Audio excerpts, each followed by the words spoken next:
You know, in the long and, frankly, very dramatic history of the Roman Empire, a story filled with legendary builders, conquerors, and philosophers, no emperor has ever caused as much sheer shock and debate as one teenage boy from Syria.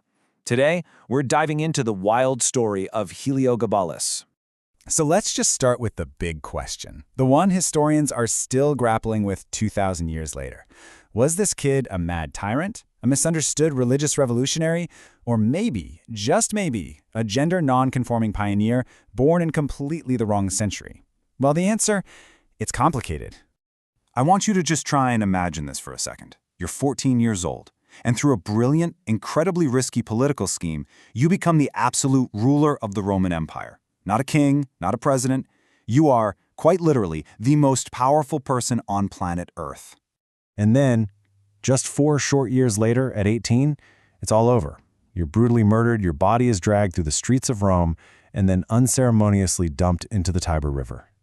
Yeah, his reign was as short and explosive as it was scandalous.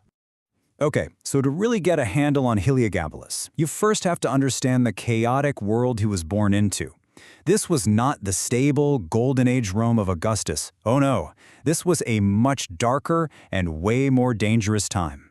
So the 3rd century was a full-blown crisis period. The empire looked massive on a map, sure, but its leadership was in constant turmoil. Emperors were being made and unmade by the army all the time, and life at the top was usually violent and incredibly short. This brutal instability, that's the stage for our story.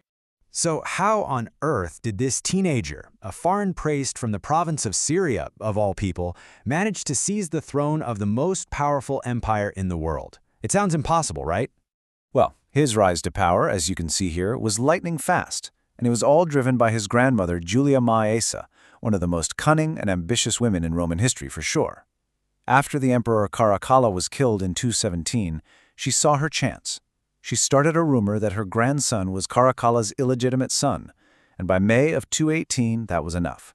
She had ignited the loyalty of the Syrian legions, who went ahead and proclaimed him emperor. And here's the crucial detail, the thing that changes everything. This new emperor wasn't a general or a senator. His birth name was Varius Avitus Basanius, and he was the hereditary high priest of a Syrian sun god named Heliogabalus. He'd spent his childhood performing these elaborate rituals, wearing jeweled robes and heavy makeup. This religious identity, well, it would go on to define his entire reign. From the very moment he arrived in Rome, Heliogabalus began a reign that would basically shatter every single Roman norm you can think of. His scandals, and there were a lot of them, generally fell into 3 key areas that caused the most outrage. His boldest move, by far, was religious. He didn't just introduce his god to Rome. Oh no, he declared Heliogabalus supreme over Jupiter, the king of the Roman pantheon. He then built this massive new temple right on the Palatine Hill and moved Rome's most sacred relics into it. To the Romans, this wasn't just reform. This was sacrilege on a whole other level. And if you want a perfect example of his total disregard for Roman tradition, look no further than this. He married one of the Vestal virgins. These were priestesses sworn to a 30-year vow of celibacy. He apparently said it was fitting for the priest of a sun god to marry the keeper of the sacred fire. Rome was, to put it mildly, absolutely horrified. Then there were the stories of his extravagance, and they are legendary. I mean, banquets where guests were supposedly showered with so many rose petals they couldn't breathe, serving food mixed with priceless jewels just as a casual display of wealth. And his personal style? He dressed in silk and gold, his face painted, completely defying the tough, masculine image of a Roman emperor. Okay, and this brings us to the most debated and maybe the most fascinating aspect of his life. The ancient sources, which remember were all written by his enemies, claim he preferred to be called lady, that he sought out surgery to get female anatomy, and that he even married a man. Now, some modern historians see this as possible evidence of a transgender identity. Others argue, pretty convincingly, that it was all just hostile propaganda designed to make him seem monstrous. It's a really complex debate about how we read biased history through a modern lens. Look, an emperor who so openly defied the military, the religious, and the social foundations of Rome was just never going to last long. His scandalous behavior had very real and, as it turns out, very violent consequences. His reign was a ticking time bomb. Because while he was busy revolutionizing religion and throwing these unbelievable parties, the actual business of running the empire was being totally ignored. He appointed his unqualified favorites to high office, sold positions of power, and just humiliated the Senate. But most importantly, he began to lose the respect of the military, the very people who put him in power in the first place. So the end came, and it came quick. You can see the fatal steps right here. His cousin, Alexander, who was much more stable and traditionally Roman, became popular with the soldiers.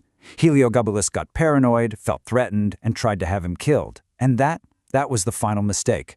The elite Praetorian Guard, completely disgusted, revolted. They stormed the palace, and they killed the 18-year-old emperor and his mother.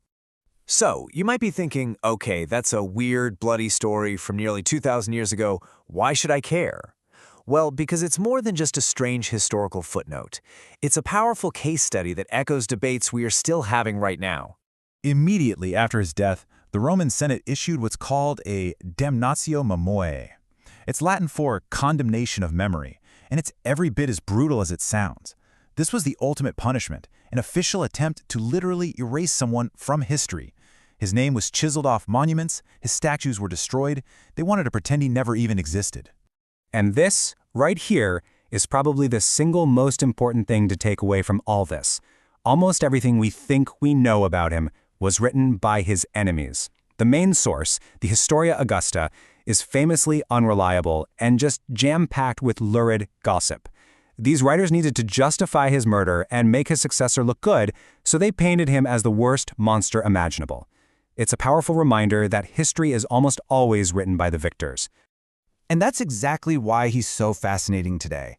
He forces us to question the history that we read. He's become this kind of symbol in modern discussions about gender identity and cultural conflict, proving that the past is never really past.